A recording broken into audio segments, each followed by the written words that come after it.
Sir अब हम discuss करने लगे हैं हमारा एक कॉन्सेप्ट जिसको हम कहते हैं टैक्स एयर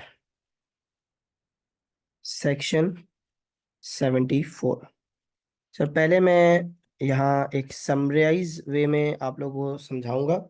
उसके बाद फिर मैं आपको लॉ से इसको रेफर कराऊंगा ताकि ये भी आइडिया हो कि सर लॉ को पढ़ा कैसे जाता है। ठीक है सर। इनकम टैक्स ऑर्डिनेंस में there are three types of tax years. ठीक है। First one is normal tax year, the other one is special tax air,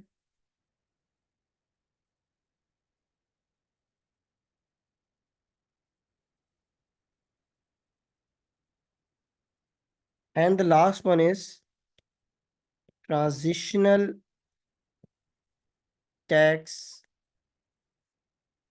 air. ठीक है सर।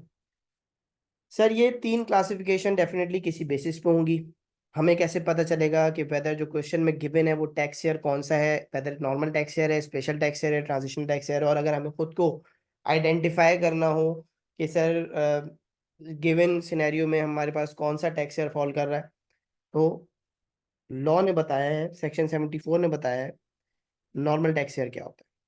सर सबसे वो पहले वो कहते हैं it's a period of 12 months, कि ये एक 12 मंथ्स का पीरियड। अच्छा यहाँ पे बड़ी गौरतलब चीज़ है जो बड़ी मैं क्लैरिफिकेशन जिसकी करना चाहता हूँ। यहाँ पे स्टूडेंट कंफ्यूज होते हैं कि क्या सर ये 12 महीने का पीरियड किसके बारे में बता रही है। ये नॉर्मल टैक्स ईयर को इलेबरेट कर रहा है कि नॉर्मल टैक्स ईयर एक 12 महीने का पीरियड है जो कि एंडिंग हो रही है, जिसकी ऑन 30 जून स्पेसिफाई किया हुआ है कि ये 30 जून पे एंड हो रहा होगा। स्टार्टिंग नहीं बताई सर। स्टार्टिंग क्यों नहीं बताई? कह रहा है 12 महीने का पीरियड है और 30 जून पे एंड हो रहा होगा, तो सर अंडरस्टूड सी बात है 1 जुलाई को स्टार्ट हो रहा होगा। बट यहाँ रुक जाइए, मैं एक सवाल कर रहा हूँ आपसे। मैं एक सवाल कर रहा हूँ। मैं कह रहा हूँ कि एक कंपनी ए फॉर्म्ड हुई है, let's say 1 December 2000 let's say 6 में, और इन्होंने अपनी रजिस्ट्रेशन करवाई और इनकी इनकम टैक्स की रजिस्ट्रेशन जो हुई है वो हुई है 1 जनवरी 2007 में। तो अब बताइए, बाय डिफॉल्ट जो हमें टैक्स ईयर जिन मिलता है अपॉन रजिस्ट्रेशन वो होता है हमारा नॉर्मल टैक्स ईयर। अगर वो नॉर्मल टैक्स ईयर होता है तो इसका नॉर्मल टैक्स ईयर एंड कब हो रहा होगा सर? 30 जून 2007 पे। अब यहां से यहां तक कितने मंथ्स हो गए? 6 मंथ्स। तो आप कह सकते हैं कि सर अभी तो आपने कहा था period of 12 months ending on 30 जून। तो sir period of 12 month normal tax year के हवाले से बताया था कि नॉर्मल टैक्स ईयर एक 12 महीने का पीरियड है। लेकिन अगर मेरी company he mid of the year में फॉर्म हुई है और मुझे नॉर्मल टैक्स ईयर मिला है तो मैं डेफिनेटली अपना रिटर्न जो फाइल करूंगा वो 6 मंथ्स का करूंगा। अंदर सी बात है, हो सकता है कंफ्यूजिंग लग रही हो बट इतनी कंफ्यूजिंग है नहीं कि ये नॉर्मल टैक्स ईयर एक पीरियड है। ठीक है, 12 महीने का नॉर्मल टैक्स ईयर, 12 महीने का। आपका इंडिविजुअल कंपनी आपका 6 महीने भी हो सकते हैं, 8 महीने भी हो सकते हैं, प्रोवाइडेड कि आप रजिस्टर्ड कब हुए। वैसे नॉर्मल टैक्स ईयर 12 महीने का होता है और निशानी क्या है कि 30 जून, अगर 30 जून पे एंड हो रहा है तो नॉर्मल टैक्स ईयर है। ठीक है, ये है नॉर्मल टैक्स ईयर। अच्छा सर, अब 30 जून पे तो बहुत सारे टैक्स ईयर एंड होंगे। 30 जून 2007, 30 जून 2008, 30 जून 2009, 30 जून 2010, 30 जून 2024, 30 जून 2023। मैं कैसे आइडेंटिफाई करूंगा कि मैं अगर ऑडिट कर रहा हूं, फॉर एग्जांपल मैंने कहा कि भाई मिस्टर ए के रिटर्न्स गोशवारे, जिसमें उन्होंने अपनी टैक्सेबल इनकम, रिटर्न क्या होता है सर? जिसमें आप अपनी taxable income, tax liability declare कर रहे हैं, आप अपने एसेट डिक्लेयर कर रहे हैं। मैं चाहता हूँ कि मैं एफबीआर का ऑफिसर हूँ और मैं आपके रिटर्न का ऑडिट करना चाह रहा हूँ। तो मैं आप तो कैसे कम्युनिकेट करूँ कि मैं आपके कौन से टैक्स एयर को ऑडिट करने जा रहा हूँ? सर नाम भी तो होना चाहिए ना एक टैक्स एयर का। तो सर नॉर्मल टैक्स एयर एक 12 महीने का पीरियड होता है जो 30 जून पे एंड हो रहा है। इसको डिनोट किस तरीके से किया जाएगा? डिनोशन। इसको नाम कैसे दिया जाएगा? इसको नाम ऐसे दिया जाएगा कि हम ये देखेंगे कि सर इस नॉर्मल टैक्स ईयर की एंडिंग डेट, एंडिंग डेट क्या होगी सर? एंडिंग डेट क्या होगी नॉर्मल टैक्स ईयर की? अब आपको साथ बोलना है। एंडिंग डेट 30 जून होगी, आंखें बंद करके बोलना है सर। कि कोई भी नॉर्मल टैक्स ईयर जब भी बात की जाएगी तो हम ये देखेंगे कि उसका एंडिंग डेट क्या है। अगर उसकी एंडिंग डेट 30 जून है तो वो नॉर्मल टैक्स ईयर है। डिनोट किस तरीके से करेंगे? हम ये देखेंगे कि ये 30 जून किस कैलेंडर ईयर में फॉल कर रही है। किस कैलेंडर ईयर में फॉल कर रही है? जिस कैलेंडर ईयर में ये एंडिंग डेट फॉल कर रही होगी वही कैलेंडर ईयर इस नॉर्मल टैक्स ईयर का नाम हो गया। फॉर एग्जाम्पल मैं कह रहा हूं सर 1 जुलाई 2022 और एंड हो रहा है 30 जून 2023 में। तो ये है मेरा normal tax year. Yes sir normal tax year है। कैसे पता चला सर एंडिंग डेट 30 जून 2023 है? सर नॉर्मल टैक्स ईयर ये तो पता चल गया, मैं इसको नाम क्या दूं? कौन सा नॉर्मल टैक्स ईयर है? सर ये देखें एंडिंग डेट किस कैलेंडर ईयर में फॉल कर लिया है सर? ये कैलेंडर ईयर कौन सा बन रहा है? 1 जनवरी 2023, 31 दिसंबर 2023। क्या इस कैलेंडर ईयर में ये 30 जून 2023 फॉल करती है? यस। ये कैलेंडर ईयर कौन सा है सर आपका? ये है कैलेंडर ईयर 2023। तो ये जो मेरे पास नॉर्मल टैक्स ईयर है इसका नाम क्या है? Normal tax year 2023। बहुत आराम से चल रहा हूँ। आई बिलीव कि नॉर्मल टैक्स ईयर समझ आ रहा होगा। ये नॉर्मल टैक्स ईयर क्या है कि सर नॉर्मल टैक्स ईयर एक 12 महीने का पीरियड है जिसकी निशानी है कि वो 30 जून पे एंड हो रहा होगा। ठीक है। अब जब भी हम देखेंगे कि कोई टाइम पीरियड मुझे दिया हुआ है, लेट से मैं कहता हूँ 1 जनवरी 2021 से लेके 30 जून 2022। मैंने ये देखा 1 जनवरी 2021 क्यों कह रहा हूँ? क्योंकि भाई लेट से कंपनी रजिस्टर्ड इस डेट पे हुई है, कंपनी फॉर्म भी अभी हुई है, अभी पैदाइश हुई है कंपनी की 1 जनवरी 2021। तो इससे पहले कंपनी थी ही नहीं। तो जिस डेट पे रजिस्टर्ड हुई है उस डेट के ऑनवर्ड्स उसके मंथ्स काउंट होंगे ना। लेकिन एंडिंग 30 जून पे हो रही है क्योंकि बाय डिफॉल्ट हमें नॉर्मल टैक्स ईयर ग्रांट किया जाता है अनलेस अदरवाइज स्पेसिफाइड। तो मैं ये कहूंगा कि ये नॉर्मल टैक्स ईयर है। कौन सा नॉर्मल टैक्स ईयर है सर? ये 30 जून 2022 कौन से कैलेंडर में फॉल करती है सर? 1 जनवरी 2022, 30 जून 2022। तो ये नॉर्मल टैक्स ईयर कौन सा हो गया? Normal tax year 2022। सर एक और एग्जाम्पल अब आप लोग मुझे बताएंगे। मैं लिख रहा हूँ 1 जुलाई 2017, 30 जून 2018। अब आप मुझे बताएं कौन सा टैक्स ईयर है? सर आंखें बंद करके आप बताएंगे 30 जून पे एंड हो रहा है, नॉर्मल टैक्स ईयर है। नाम कैसे रखेंगे sir?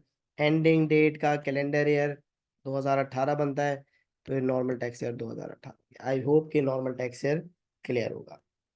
Normal tax year clear होगा। अब बात करते हैं सर स्पेशल टैक्स ईयर की। स्पेशल टैक्स ईयर क्या होता है सर? स्पेशल टैक्स ईयर के बारे में भी हम यही कहते हैं कि ये भी एक 12 मंथ्स का पीरियड है। ठीक है। जिसकी ending other than normal tax year. क्या मतलब सर? एंडिंग इसकी 30 जून नहीं होगी। 30 जून के अलावा इसकी एंडिंग 31 अगस्त भी हो सकती है। ठीक है। 31 अगस्त भी हो सकती है, 31 अक्टूबर भी हो सकती है, 31 दिसंबर भी हो सकती है। 30 जून नहीं होगी। अगर किसी कंपनी, किसी इंडिविजुअल, किसी भी पर्सन का टैक्स ईयर 30 जून के अलावा एंड हो रहा है, 30 जून के अलावा किसी भी डेट पे एंड हो रहा है, तो हम ये कहेंगे कि ये नॉर्मल टैक्स ईयर नहीं है, ये स्पेशल टैक्स ईयर है। ये कौन सा टैक्स ईयर है? स्पेशल टैक्स ईयर है। फॉर एग्जाम्पल भाई, मेरी मैंने मुझे स्पेशल टैक्स ईयर चाहिए 1 फरवरी 2019 से 31 जनवरी 2020। कौन सा टैक्स ईयर है? क्या ये 30 जून पे एंड हो रहा है? नहीं सर, 30 जून पे एंड नहीं हो रहा, तो कौन सा टैक्स ईयर हो गया सर? स्पेशल टैक्स ईयर हो गया। ठीक है। आइडेंटिफिकेशन ये है कि एंडिंग डेट देखनी है। अगर एंडिंग डेट 30 जून है तो नॉर्मल टैक्स ईयर, अगर एंडिंग डेट 30 जून के अलावा कोई भी डेट है तो स्पेशल टैक्स ईयर। अब सर इसका भी नाम होना चाहिए। इसका नाम कैसे रखना है, इसके नाम को थोड़ा सा डिटेल में डिस्कस करेंगे, एक स्टेप फर्दर जाना है बस, बाकी सब वही है। इसमें स्पेशल टैक्स ईयर में नाम रखने का तरीका क्या क्या है कि इस एंडिंग डेट को का रेलेवेंट इस एंडिंग डेट का रेलेवेंट नॉर्मल टैक्स ईयर निकालो। ये इसको धक्का दे रहे हैं।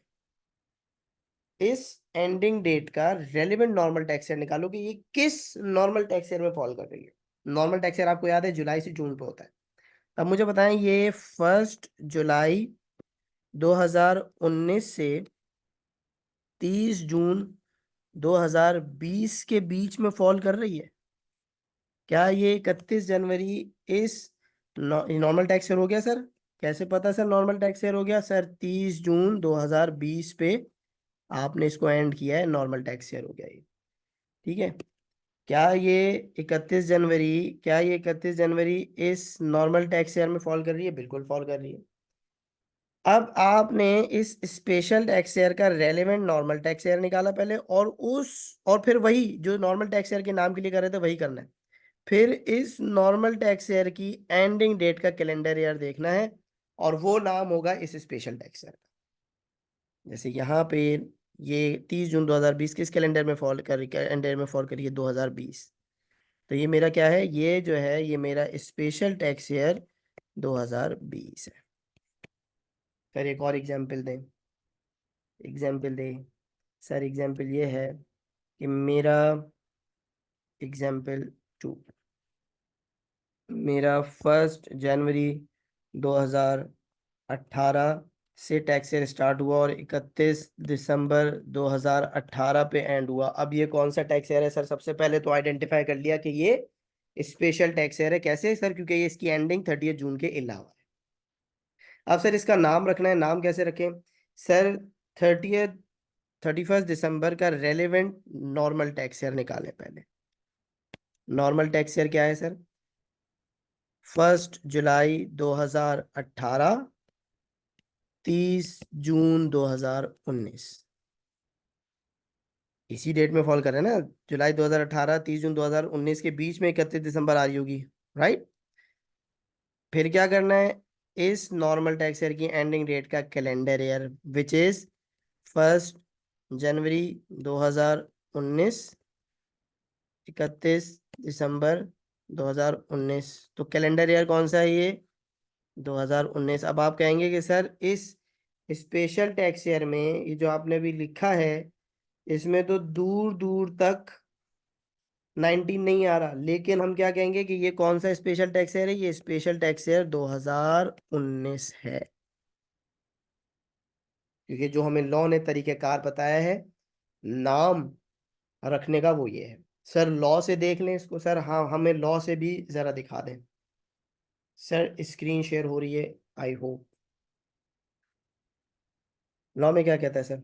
For the purpose of this ordinance, इस ऑर्डिनेंस के लिए, इस सेक्शन के लिए, tax year shall be a period of 12 months ending on 30th day of June, hereinafter refer to as normal tax. अच्छा, एक और चीज सर, एक चीज मैं आप लोग को बताना चाह रहा हूँ सर। ये जो है सर्कल में ये कहलाता है सेक्शन। ब्रैकेट में जो 1 2 3 नजर आ रहा है ये कहलाता है सब सेक्शन। मैं लॉ पढ़ना भी आपको सिखा रहा हूँ, वैसे तो आप में से ज्यादातर लोगों को आता होगा। बट मैं अज्यूम कर रहा हूँ कि सामने वाले को कुछ नहीं आता। ठीक है सर, ये जो बोल्ड नंबर लिखा हुआ है ये कहलाता है सेक्शन, ब्रैकेट में 1 2 3 लिखी हुई है वो सब सेक्शन। सर फिर ये जो आपकी ये 1 2 3 लिखी है ये कहलाते हैं क्लॉज,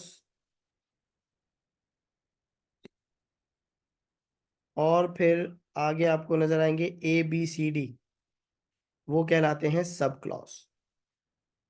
ठीक है, ये पढ़ने का तरीका है। तो अब हम क्या कर रहे हैं, हम नॉर्मल टैक्सर देख रहे हैं कि नॉर्मल टैक्सर सेक्शन 74 के सेक्शन सबसेक्शन 1 में नॉर्मल टैक्सर को बताया गया है कि नॉर्मल टैक्सर 12 महीने का पीरियड है, जो 30 जून पे एंड होता है उसको हम नॉर्मल टैक्सर कहेंगे। डिनोट किस तरीके से करेंगे, जो मैंने अभी आपको बताया कि सर एंडिंग डेट का calendar year denoted by calendar year in which this set date fall. Set date मतलब 30 जून जिस कैलेंडर ईयर में फॉल कर रही होगी वो इस नॉर्मल टैक्स ईयर का नाम होगा।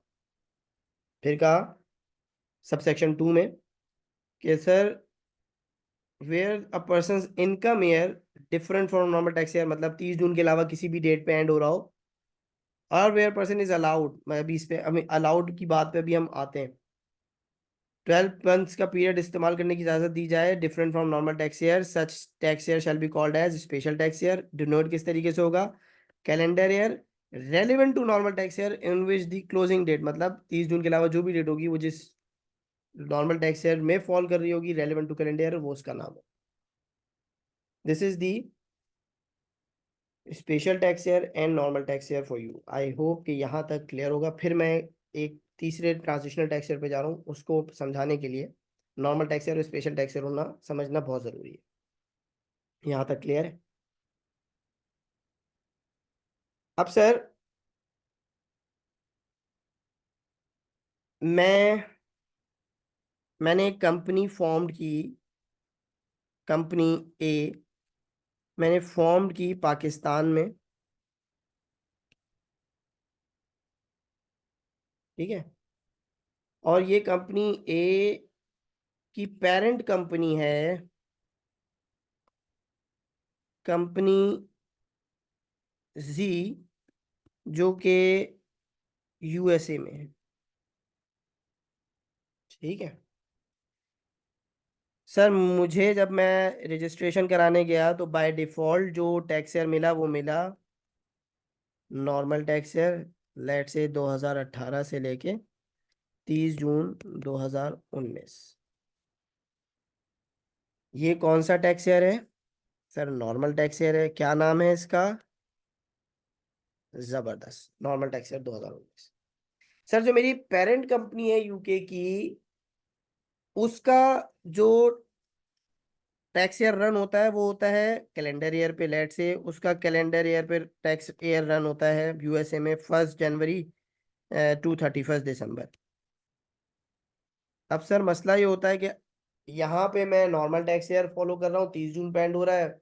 मेरी पेरेंट कंपनी जो है वो अपने अकाउंट 31 दिसंबर पे क्लोज करी, तो हमें दुश्वारी का सामना हो रहा है। अब हम क्या करें, तो सर अभी हमने क्या पढ़ा था स्पेशल टैक्स ईयर में, where a person is allowed by an order to use a 12 month period different from normal tax year. इस सिलसिले में क्या करना पड़ेगा, अब ऐसे केस में ये कंपनी ए क्या करेगी, इस कंपनी ए के पास ये राइट मौजूद है कि ये कमिश्नर इनलैंड रेवेन्यू को एक एप्लीकेशन लिखेगी।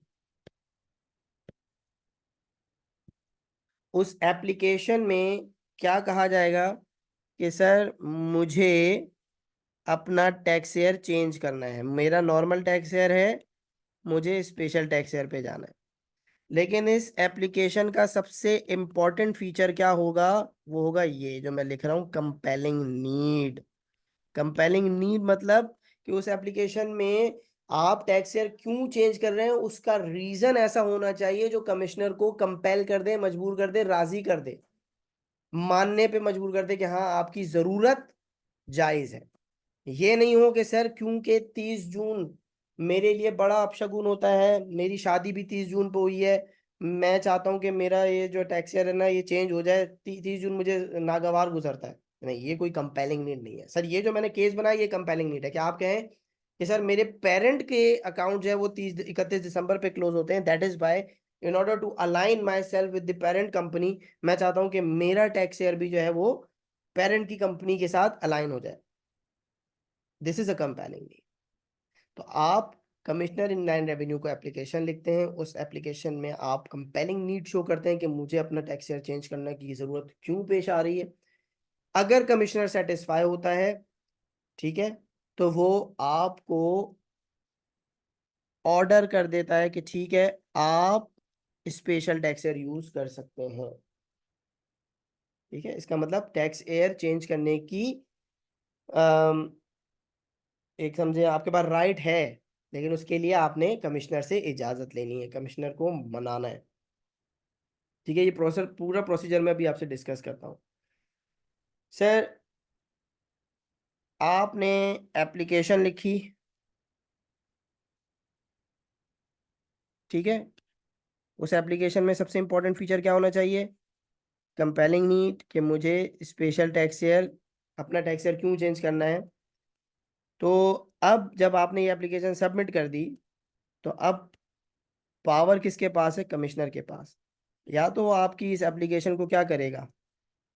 एक्सेप्ट कर लेगा, मान लेगा, और आपको जो आपकी रिक्वायर्ड नीड है वो पूरी हो जाएगी, आपको जो टैक्स ईयर चेंज होना है वो हो जाएगा। लेकिन कमिश्नर के पास ये भी तो इख्तियार है कि वो आपकी एप्लीकेशन को रिजेक्ट कर दे। लेकिन यहाँ रुक जाइए। इनकम टैक्स ऑर्डिनेंस में अगर कभी भी कोई एडवर्स डिसीजन लेना होता है ना कमिश्नर को, तो उसको पाबंद किया गया है कि वो बगैर एक एक्शन परफॉर्म किए बगैर रिजेक्ट नहीं कर सकता। और वो एक्शन क्या है? कि before rejection he is required to provide opportunity of being heard to the applicant.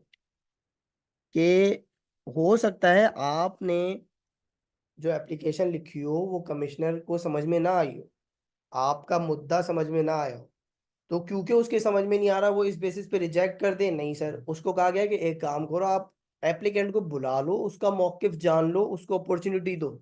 क्या पता जब आपसे मुलाकात हो तो आपको उसकी बात समझ में आ जाए, और ये जो आप रिजेक्ट कर रहे थे, रिजेक्ट करने के बजाय आप उसकी बात को तस्लीम करते हो, एक्सेप्ट कर लें। तो कमिश्नर आपको अपॉर्चुनिटी ऑफ बीइंग हर्ड देगा। उस अपॉर्चुनिटी ऑफ बीइंग हर्ड के बाद या तो वो आपकी बात मान लेगा और आपको दे देगा, या फिर वो आपकी एप्लीकेशन को रिजेक्ट कर देगा। सर अगर अपॉर्चुनिटी ऑफ बीइंग हर्ड देने के बाद उसने मेरी एप्लीकेशन को रिजेक्ट कर दिया, तो फिर मैं क्या करूंगा? सर आप, मेरे पास कोई दरवाज़ा नहीं है क्या? नहीं सर, आप एप्लीकेशन को रिव्यू करने के लिए अप्लाई कर सकते हैं टू दी बोर्ड। तो बोर्ड किसको कहते हैं? एफबीआर को। आप एफबीआर से कहेंगे कि जनाब मेरी एप्लीकेशन कमिश्नर ने रिजेक्ट कर दी है, काइंडली इस एप्लीकेशन को रिव्यू कीजिए और मुझे इंसाफ दिलाइए। उसके बाद बोर्ड ने अगर एक्सेप्ट कर ली आपकी एप्लीकेशन, तो आपको स्पेशल टैक्स शेयर मिल जाएगा। अगर बोर्ड ने रिजेक्ट कर दी तो फिर कुछ नहीं हो सकता, क्योंकि बोर्ड का डिसीजन फुल एंड फाइनल होगा। ठीक है, तो ये साइकिल क्या है कि आपने एप्लीकेशन लिखी, कंपेलिंग नीड शो कराई कि आपको जरूरत क्यों है स्पेशल टैक्स ईयर या अपना टैक्स ईयर चेंज कराने की। अगर कमिश्नर मुतमईन हो गया, वो आपको अलाउ कर देता है enjoy your new tax year. अगर कमिश्नर को लगता है कि नहीं, आपकी कंपेलिंग नीड उसको सेटिस्फाई नहीं कर रही है, तो वो आपको एक अपॉर्चुनिटी ऑफ बीइंग हर्ड देगा। अपॉर्चुनिटी ऑफ बीइंग हर्ड में वो आपका मौकिफ सुनेगा। अगर वो आपके मौकिफ से एग्री होता है, तो या तो वो आपको स्पेशल टैक्स ईयर या जो भी टैक्स ईयर आपने मांगा है वो अलाउ कर देगा, enjoy your new tax year. अगर उसको समझ में नहीं आती आपकी बात, तो वो आपकी एप्लीकेशन को रिजेक्ट कर देगा। अगर वो आपको एप्लीकेशन को रिजेक्ट कर देता है, तो आपके पास ये ऑप्शन है कि आप एक रिव्यू एप्लीकेशन डाल दें। किसको? बोर्ड को। बोर्ड कौन है? एफबीआर। के मेरी एप्लीकेशन को रिव्यू किया जाए, और फिर जो एफबीआर का डिसीजन होगा, अगर एफबीआर ने आपको अलाउ कर दिया to use tax year as you want, तो enjoy your new tax year. अगर एफबीआर ने रिजेक्ट कर दिया, तो फिर अब आप अपना चेंज जो आपने रिक्वेस्ट की है वो नहीं कर सकते, क्योंकि एफबीआर का डिसीजन फाइनल होगा। एक और मजे की बात, सर ये भी हो सकता है कि कमिश्नर ने आपको अलाउ कर दिया, लेकिन बाद में उसको किसी ने बता दिया या उसने रिकॉर्ड्स को देखा उसने कहा कि नहीं यार, ये तो गलत मैंने अलाउ कर दिया है, ये तो कंपेलिंग नीड है ही नहीं। तो वो अपनी इस एक्सेप्टेंस को क्या कर सकता है, विड्रॉ भी कर सकता है।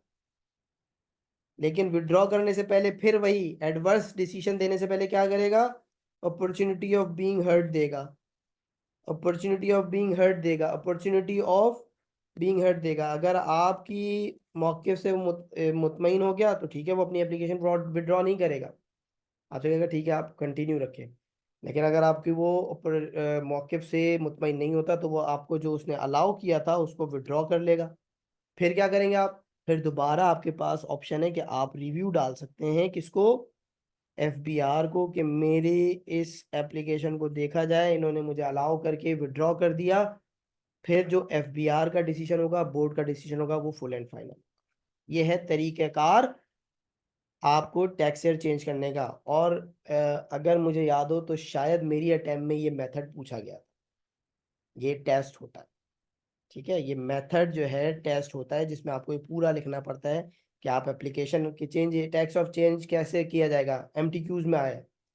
तो आप उसको बताएंगे कि भाई टैक्स पेयर जो अपना टैक्स ईयर चेंज कराना चाह रहा है वो एक एप्लीकेशन बनाएगा, किसको, कमिश्नर इनलैंड रेवेन्यू को, जिस एप्लीकेशन में वो कंपेलिंग नीड शो कराएगा। वो कंपेलिंग नीड जब शो कराएगा तो एप्लीकेशन सबमिट होगी, उसके बाद कमिश्नर उस एप्लीकेशन को एक्सेप्ट भी कर सकता है, रिजेक्ट भी कर सकता है, but before rejection commissioner is bound to provide opportunity of being heard to the taxpayer. After the opportunity of being heard, the commissioner may accept the application or may reject the application. Being aggrieved, जब reject हो गई application तो अब आप aggrieved है। Being aggrieved with the decision of commissioner in inland revenue, the taxpayer may file a review application to the board, and then the decision of the board shall be full and final. Commissioner may also withdraw his approval, but before that he is bound to provide opportunity of being heard.